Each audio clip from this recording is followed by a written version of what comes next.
6 years with Nathan, I spoke. Nathan, I'm getting married. He was hunched over a fundraising prospectus. At the words his fingertips twitched, yanking his thoughts back. One corner of the document crumpled beneath his grip. Impatience flickered across his face, quickly replaced by reluctance. Zoe, you know the company's at a critical financing stage. I don't have the headspace right now. It's fine. I cut him off. My smile was flat, utterly still. Nathan misread me. I was getting married, just not to him. Through the wide glass wall I swept a glance at the spot that had held his gaze. Down on the curb, a trending starlet was being ushered into a luxury van by assistants and bodyguards. He'd been watching her, not the file. A silent, mocking curve tugged at my lips. 6 years, 219 days. I'd stayed with him from the day he was a penniless student until he became the ruler of this glittering empire. I'd thought our love an unbreakable fortress. Turns out the fortress existed only in my head. Something in my calm finally felt wrong to him. He frowned, that surveying, crushing stare landing on me. Zoe, what tantrum is this? His tone chilled. I'm swamped. I don't have time for your coy games. I laughed. Once, the sound of my full name on his lips had terrified me. It meant his patience was gone and an eruption near. Now my heart was ash. I'm not throwing a tantrum. I rose and placed an apartment key on his expensive mahogany desk. My things are already out. Key met with a clean, final clink. Nathan's face darkened. He glared at the key like it burned. Moved where? To get married. I repeated, slow and distinct.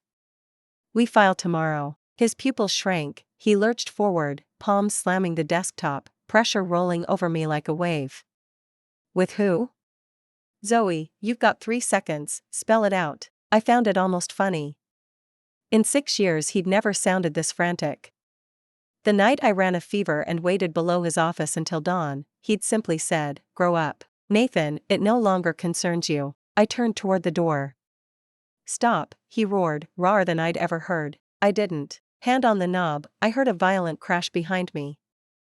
The priceless antique vase on his sideboard hit the floor and exploded. Porcelain scattered, shards of our 6 years. I never looked back. I twisted the handle and left, locking the wreckage inside. Outside, afternoon sun stabbed my eyes. I hailed a cab and gave an address, a quiet cafe. The bell jingled as I entered. By the window a man in a white coat, spotless and gentle, stood as he saw me. Steam curled from his coffee. He inclined his head. Rowan, Dr. Ashford. I pulled out the chair. His name is Liam, chief of pediatrics at a top private hospital, my blind date today. Or, more precisely, my partner in a deal. We met by accident. Last week, stomach pain sent me to the hospital. His friend was supposed to treat me but got pulled into surgery, so Liam covered. He spotted the chronic gastritis born of skipped meals and the unspoken misery underneath. Later the matchmaking aunt said the Ashfords were hounding him to marry, soon. Avery, we had our appointment. Decided? Liam's gaze was level, a windless lake that steadied me. I nodded, drew the contract I'd drafted at midnight, and slid it over. Prenup. 1-year term. Private lives off limits. Public performance required, enough to satisfy parents. After 12 months, amicable divorce unless we choose otherwise. Assets, what's mine stays mine. I want nothing of yours. He lifted the pages, reading carefully. His fingers were clean, articulate, nails trimmed. I braced for him to call me mercenary. Instead he looked up, calm. Why the rush? Something invisible clamped around my heart. I stared at the rippling coffee mirror and whispered, because I'm done waiting. Waiting for a man who would never turn around. Waiting for a promise that would never keep. Waiting for a self already hollowed out. He let the silence stretch, then pushed the papers back. No need to sign. My stomach dropped, he'd changed his mind. I trust Rowan's character. He paused. But I have one condition. Name it. After we marry, eat regular meals. His eyes rested on my abdomen, voice doctor cool yet unyielding. That stomach needs care. I froze. 6 years. Nathan knew about my ulcers and only said, take your pills, or had his assistant mail me cold tablets. No one had ever told me, sit down and eat. My nose stung, I looked away, blinking hard. Okay. The word scraped out. Liam smiled, soft creases fanning from his eyes.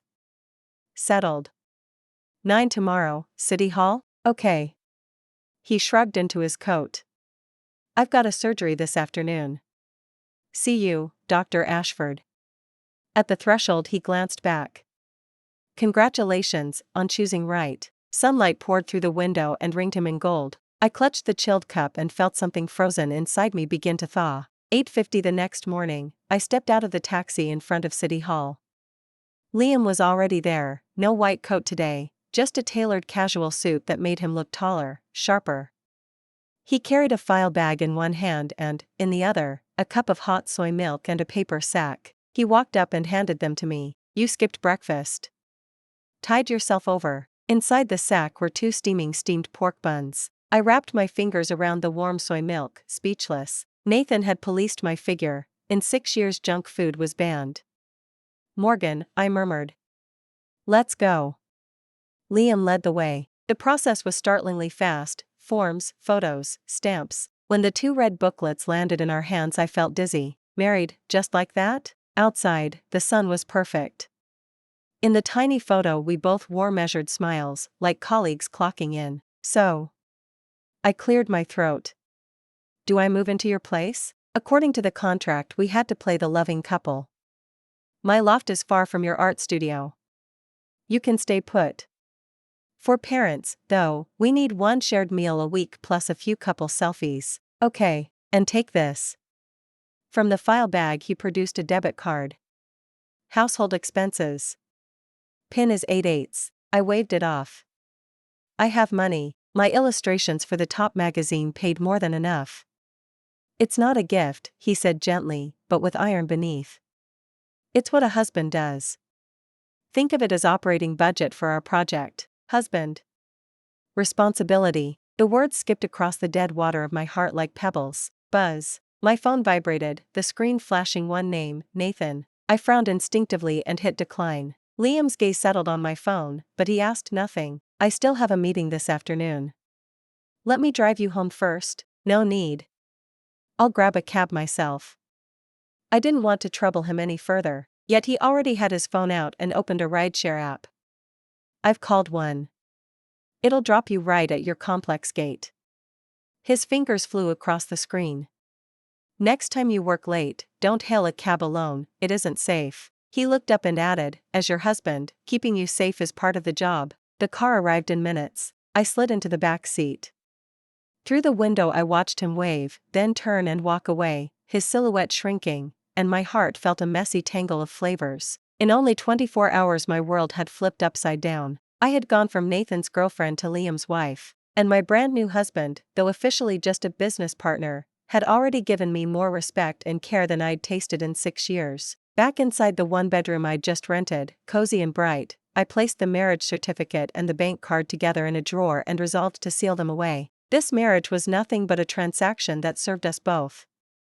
I kept repeating the warning, do not invest a single feeling that doesn't belong. My phone burst into frantic vibration again. This time it was Nathan's executive assistant, Zachary. I swiped accept. Rowan, the CEO wants you at Vance Capital right now, Zachary said, breathless. I'm not coming, Rowan, don't be rash. Mr. Vance has locked himself in his office and won't see anyone. He's nearly smashed the place to bits. I gripped the phone and went quiet. Smashing things was the only valve he had for his rage. In the past I would have rushed over, heart pounding, to clean up the wreckage and coax him down. Now I only felt tired. Zach, don't ever call me about him again. My voice was level. I'm married. A long, deathly silence answered from the other end. I could picture the ghost-white shock on Zachary's face. Rowan, that joke isn't the least bit funny. Do I sound like I'm joking? I hung up, then blocked every last contact tied to Nathan and Zachary. At last, the world was quiet. Nathan's world, however, caved in at that instant. He listened to the dial tone, stubbornly called again, and met only the automated woman. The number you are trying is currently busy. He knew he'd been blacklisted. Married. He mouthed, as if the word were a foreign language. Impossible. Zoe had loved him for 6 years, loved until she'd erased herself, loved until she was dust at his feet. How could she marry someone else in a single day? This had to be a new trick, a stunt to force his hand, a lie so enormous he'd have to swallow it whole. Eyes bloodshot, Nathan snatched the car keys from the desk and stormed out. He would find her. He would make her say it to his face. He drove like a madman through the city. First to the loft we used to share, empty, every trace of her wiped clean. Then to the magazine offices. The receptionist said Rowan had taken the day off. Like a headless fly he buzzed through streets he once ruled, panic rising in his throat. The girl who had always stood within arm's reach whenever he turned around was gone. Only near midnight did he remember Zoe's best friend, Lily. He roared up to Lily's art studio and kicked the door open. Headphones on, brush in hand, Lily jumped at the crash. When she saw who it was, her face went arctic. President Vance, honored. Planning to add breaking and entering to your resume? Where's Zoe? Tell me. Nathan seized her wrist so hard the bones ground together. How should I know? Lily shot back through the pain. Your girlfriend, ask yourself. She's not my girlfriend anymore. Nathan's roar cracked. She says she's married. Lily froze, then burst into wild laughter. Huh. Nathan, your turn to suffer? Karmic fireworks, baby, best show in town. Tears of glee rolled down her cheeks. Yep, Zoe's married. To a man 1,000 times better than you. Happy now? Nathan swayed, face bleached of color. No, impossible. What's impossible? Lily jerked free, rubbing her crimson wrist, contempt blazing. Think every woman on earth is your backup? Think Zoe would camp on your doorstep forever? What did you take her for, a maid? A trophy you never bothered to polish? Name one movie you watched with her. Recall one birthday you remembered. When gastritis had her curled on the sofa, chalk white and dripping sweat, where were you? On a yacht popping champagne with some starlet. She dumped a graduate program abroad for you, tossed away her dream of a Louvre exhibition, happily played house in your kitchen. Your return ticket?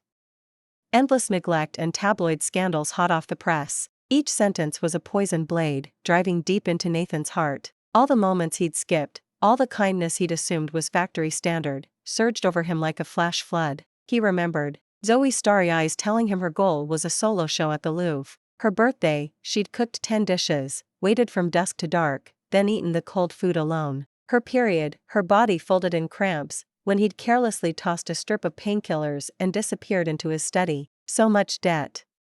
So many chances he'd squandered. Who did she marry? His voice rasped like sandpaper. A doctor, Lily answered, arms folded. A man who brews her brown sugar ginger tea when her period comes, who cooks congee himself when her stomach aches, who picks her up after every late shift no matter the hour. A man who cups her like crystal. Nathan, you lost. Utterly. The days that followed were almost eerily calm. Nathan didn't reappear. My world stayed so silent it felt as if he'd never existed. I threw myself into work and finished a new set of illustrations that earned high praise from the editor-in-chief. On Friday evening Liam called. Any chance you've done this week's Cameron? Light humor laced his tone. Only then did I remember our standing dinner deal. I have time. I'm downstairs. I moved to the window. Sure enough, his low-key black sedan waited at the curb. Leaning against the door, he looked up, spotted me, waved. I changed and went down. Where are we eating? I asked after settling into the passenger seat. Home, he replied, starting the engine. I bought groceries. I blinked. Home? Whose? Reading my confusion, he explained, my place. My parents are dropping by this weekend. If they find us living apart, questions will multiply. Flawless logic. His house sat inside a gated luxury enclave with security checkpoints. Sleek, minimalist, spotless, its cleanness screamed mild obsessive-compulsive tendencies. Make yourself comfortable. Dinner won't take long. He knotted an apron and stepped into the open kitchen. I perched on the living room sofa, watching his easy choreography, rinse, dice, heat, stir, each motion fluid, almost meditative. In minutes 3 dishes and a soup steamed on the counter, tomato and scrambled eggs, garlicky broccoli, braised short ribs, corn and pork rib broth, ordinary home-cooked fare. Try it, see if it suits you. He ladled soup into my bowl. I took a bite. Casey, the ribs were fall off the bone tender. The tomato and egg scramble hit that perfect sweet tart note, exactly the way I loved it. This is delicious, I said, meaning every word. Nathan never cooked. A gentleman keeps his distance from the kitchen, he'd declare. For 6 years we'd lived on Mrs. Family's cooking or takeout. Eat slowly, don't burn your tongue. Liam slid another rib onto my plate. We ate in quiet, no grand speeches, no clinking banquet toasts, only the faint clatter of chopsticks and the warm scent of food. That everyday aroma made me feel steadier than I ever had. When we finished, I volunteered to wash up. Liam didn't object, he simply stepped beside me, took each rinsed bowl, wiped it dry, and placed it in the cabinet. The kitchen was tiny, our bodies close. I caught the faint antiseptic scent on him, clean, comforting. The air felt fragile. So, I groped for something to say. Your parents, are they easy to get along with? Do I need to prepare anything? No, Liam answered. They're open-minded. Just be yourself. He paused, then added, I told them we fell in love at first sight, freely, spontaneously. Heat rushed to my cheeks. To make it convincing, he continued, pulling a picture frame from the shelf, we need a couple selfie. Inside the frame was blank white cardstock. Right now? He opened his phone, switched to the front camera, and leaned naturally against me, one arm loosely circling my shoulders.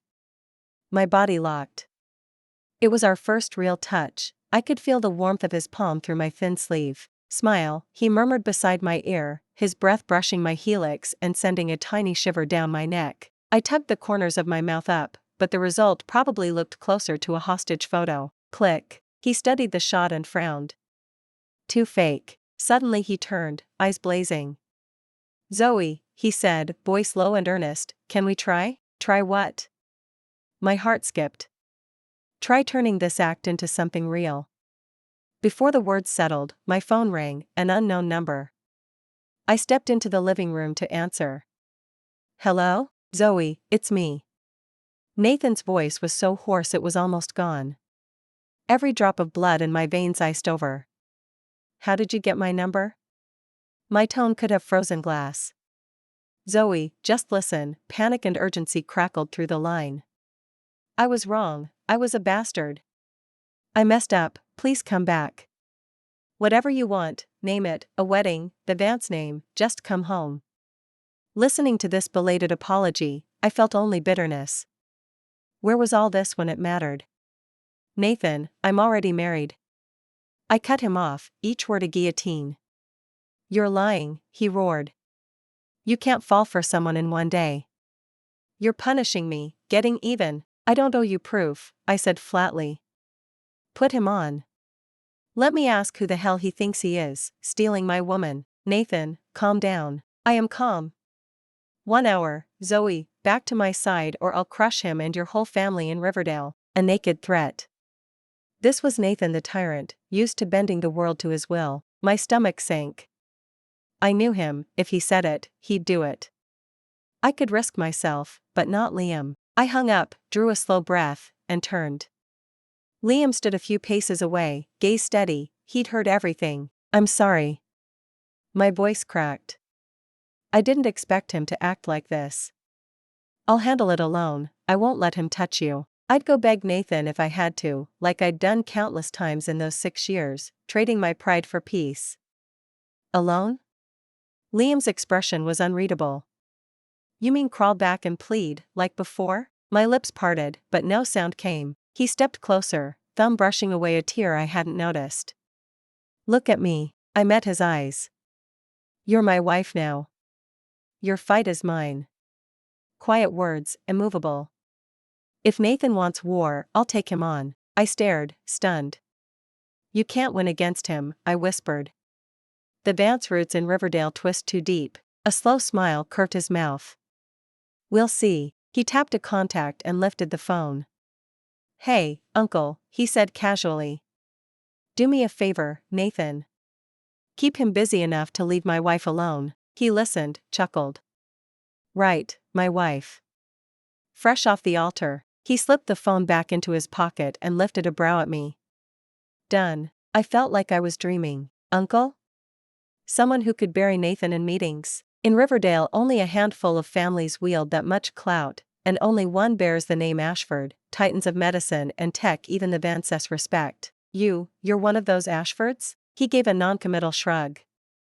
Feeling like you just hit the jackpot? My brain blue-screened. I thought I'd married an ordinary doctor, turns out I'd walked straight into the city's most powerful dynasty. The next morning, Riverdale's financial press exploded, Vance Capital ambushed by unknown fund, $10B market cap vaporized overnight, Vance financing deal collapses as partners withdraw, insider errors? Board emergency meeting drags in CEO Nathan, headline after headline devoured every screen.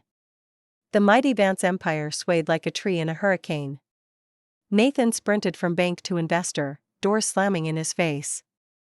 Former sycophants now dodged his calls. Only then did he realize what beast he'd poked. Frantic, he dug into Liam's background, and felt the floor drop away. Ashford of the Capital, giants whose influence shapes national policy.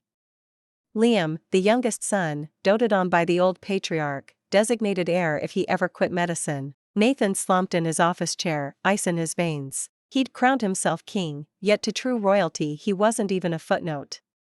The woman he'd cast aside had married a man who could raise his empire with a nod. He finally understood Zoe's pitying stare. He had lost, utterly, crushingly, and the only one to blame was the man in the mirror. At the same moment, Liam and I were seated in the living room of his parents' mansion. The Ashford estate was vast, a quietly opulent Chinese-style courtyard that felt centuries old yet immaculately kept. Dr. and Mrs. Ashford proved far kinder than I had imagined. His father had the gentle bearing of a scholar. His mother, a flawlessly preserved grande dame, shared Liam's eyes and studied me with unmistakable warmth. Zoe, dear, sit, make yourself at home, Mrs. Ashford said, tugging me down beside her. Such a sweet child, Mr. Ashford added, smiling approval. My palms were slick with nerves. Mom, Dad, don't ambush her, Liam teased, sliding onto the sofa and curling his fingers through mine. His hand was dry, steady, and flooded me with calm. I lifted my eyes to his and mouthed a grateful thank you. When's the wedding? Mrs. Ashford asked. The license is signed, so the celebration must be next. An Ashford bride deserves every spotlight. A wedding. Liam and I traded glances. Mom, no rush, Ella said. Zoe prefers quiet. We're enjoying our bubble first. Fair enough, she conceded. But pick a honeymoon, Maldives? Swiss slopes? The question spun me dizzy. This performance was starting to feel real. After lunch, Mrs. Ashford kept me chatting while Mr. Ashford summoned Liam to the study. That Vance mess you're doing? His father began. He harassed Zoe, Liam answered, voice low. Sam. Mr. Ashford's face darkened. Using family clout to hammer a public company over a woman? The rumors will fly. She isn't a woman. Liam met his father's glare. She's my wife. Mr. Ashford blinked. In his son's steady gaze he recognized something he'd never seen, possession laced with tenderness. You're serious? Completely. But you barely know her. Dad, Liam smiled, ever heard of love at first sight? Silence stretched. Mr. Ashford remembered feeling exactly that, decades ago, the moment he met his wife. All right, he sighed. Cherish her.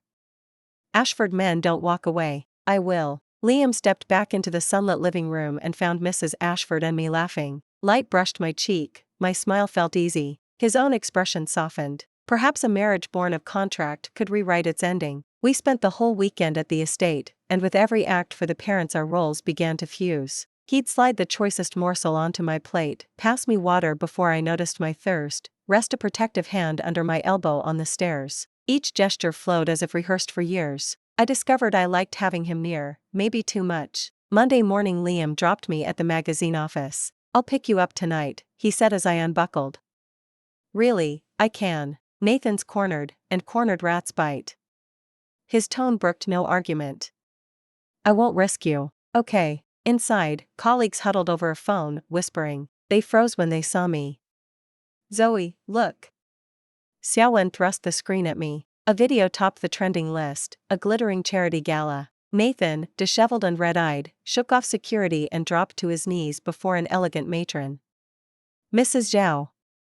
Please. Tell the Ashfords I beg them. I was wrong, anything, just spare Vance Capital." Snot and tears ruined the Imperial CEO mask. I recognized the woman, Riverdale's Mrs. Zhao, Nathan's mother's best friend. She gazed down, arctic cold. "You played with fire, Emery," she said. "You hurt the one family the Ashfords treasure. No one can fish you out." She strode away, leaving Nathan kneeling, jeered by the crowd. The clip ended. Comments exploded. Who are these Ashford people? Terrifying power. Apparently some woman triggered him to offend them? What kind of femme fatale? Old money wars, mind blown. Every eye in the office pinned me. Xiaowen whispered, "Zoe, that woman, was it you?" My fingers tingled. I hadn't expected annihilation. Riley, not a warning, but a tombstone. Liam wanted Nathan erased. At 7 he met me at the curb, engine idling. "I saw the footage," I began. He might have been discussing dinner. Did it have to be this brutal?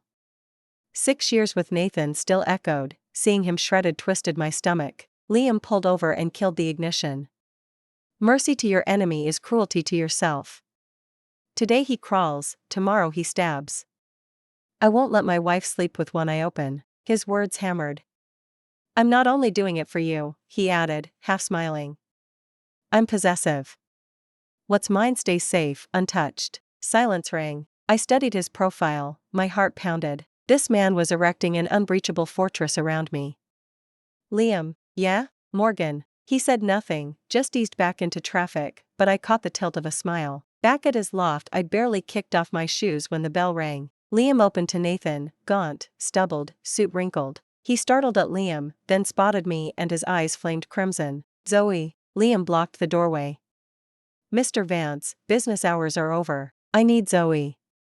Nathan's stare drilled past him, raw with desperation. "My wife," Liam corrected, voice steel. "Move." Nathan shoved. Liam twisted the attacking arm and pinned him bent double. "Zoe, come with me." Nathan rasped. "I know you're forced. He's coercing you. Leave with me, now." I studied this man who still believed I belonged to him and felt only pity and disdain. I drew a slow breath, stepped around Liam, and faced Nathan. "Nathan, look carefully." I raised my left hand. On my ring finger glimmered a simple yet exquisite diamond band. Mrs. Ashford had dragged me to pick it out yesterday. She said no marriage counts without a ring. I, Zoe, am now Liam's legal wife. I love him, and with him I'm truly happy. So please, from now on, don't disturb our life again. My voice was calm, but it carried a firmness I'd never felt before. Nathan's body shook violently. Staring at the ring, he looked as though he'd seen something terrifying. The light in his eyes dimmed, bit by bit. "No, this can't be real," he muttered, hollow-eyed. "You loved me for 6 years, how could you? How? 6 years?" I laughed, though the smile never reached my eyes. "Nathan, search your heart. During those 6 years, did you ever love me?" He opened his mouth, but no words came. Love? He had simply grown used to my presence, used to my devotion. He took my love as his due. Liam let go of him. Nathan collapsed like a sack of mud onto the floor. "Security." Liam lifted the entry hall intercom, voice icy. "There's a disturbance at the door, come handle it." 2 guards soon hurried up and hauled the dazed Nathan away. The door shut again, cutting off that past of mine, one soaked in pain and humiliation. After Nathan was taken away, the apartment fell into long silence. I stood in the foyer, not knowing what to do with myself. In front of Nathan I'd just declared that I love Liam. It had only been a cruel line meant to make Nathan give up. Now, alone with Liam, those words rang through the air like a spell. What would he think? Would he decide I'm fickle, ridiculous? I broke the hush, unable to meet his eyes. What I just said was a lie. Liam didn't answer. He simply walked over, lifted my chin, and forced me to look at him. His gaze was deep as a still lake. I couldn't read it. "Which part was the lie?" he asked slowly, a faint rasp in his voice. "The part where I said I love you." I felt my heart clench as the words left my mouth. He studied me for a few seconds, then suddenly smiled. Really? He leaned in until our noses almost touched. Because it sounded pretty sincere to me. His warm breath brushed my face, my cheeks flamed. I didn't mean it. I protested, flustered. Oh? He arched a brow and tightened the arm around my waist. Then why couldn't you look at me? Why are you blushing? Why is your heart racing? My mind went blank. Was this man a demon? How did he know everything? I stammered, lost for an explanation. Seeing my panic, Liam's smile deepened. He stopped teasing, released me, and ruffled my hair. All right, enough joking. His tone was gentle again. Go take a shower and turn in early.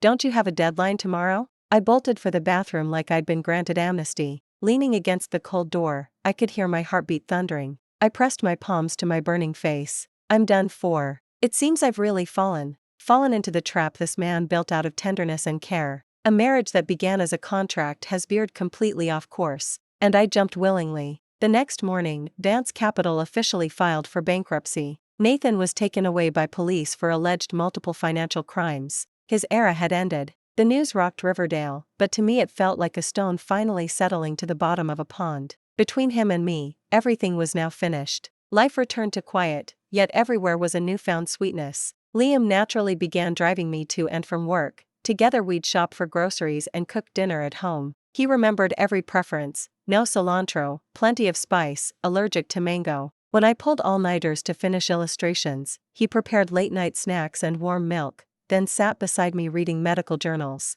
The day my payment arrived, he was happier than I was and dragged me out for a celebratory feast. He spoiled me like a princess who'd never known hardship. The edges Nathan had ground away grew back, and I dared to speak my mind, to act coy, to be my truest self in front of Liam. One night, curled on the couch watching an old romance, I turned to him during the rain-soaked kiss scene. Liam, why did you agree to marry me back then? With his looks and status, he could have chosen anyone. Why pick a woman fresh from heartbreak and penniless, and via a contract at that? He switched off the TV and pulled me into his arms. Because I've liked you for a long time. I blinked. How long is a long time? 6 years. My eyes went wide. I first saw you at our hospital's annual gala, he said, voice low and soft, as if recounting a distant tale. That night you attended as Nathan's guest.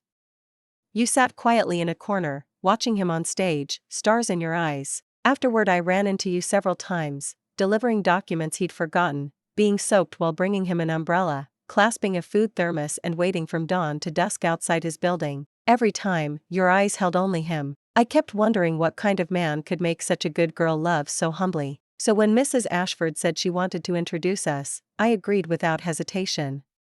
I thought, this time let me be the one to walk toward you. Tears spilled without warning. All those years, in corners I never noticed, these eyes had watched over me. While I poured myself out for someone else, he was silently waiting for me. Silly, why cry? He wiped my cheeks tenderly. I buried myself in his chest and hugged him tight. Liam, you liar, I accused between sobs. You liked me all along and still made me sign a contract. I was afraid I'd scare you off, he murmured, stroking my back. If I came on too strong, you might run further away. Cooperation was the only way I could keep you near. Zoe, I'm no gentleman. I used every less than honorable trick I could think of to win you. So now, are you still willing to stay by my side? I lifted my tear-streaked face, rose on tiptoe, and kissed him first. I am. Liam, I love you. This time, not to spite anyone. This time, straight from my heart, from my very soul. Outside, the moon hung bright and clear. 6 long years of secret longing and patient waiting finally closed their circle tonight. Our story has only just begun. Thank you for listening to today's tale. On a scale of 1 to 10, how would you rate it? If you enjoyed the video, please give it a thumbs up and share it with friends. We look forward to reading your thoughts in the comments. Don't forget to subscribe for more wonderful stories. See you next time.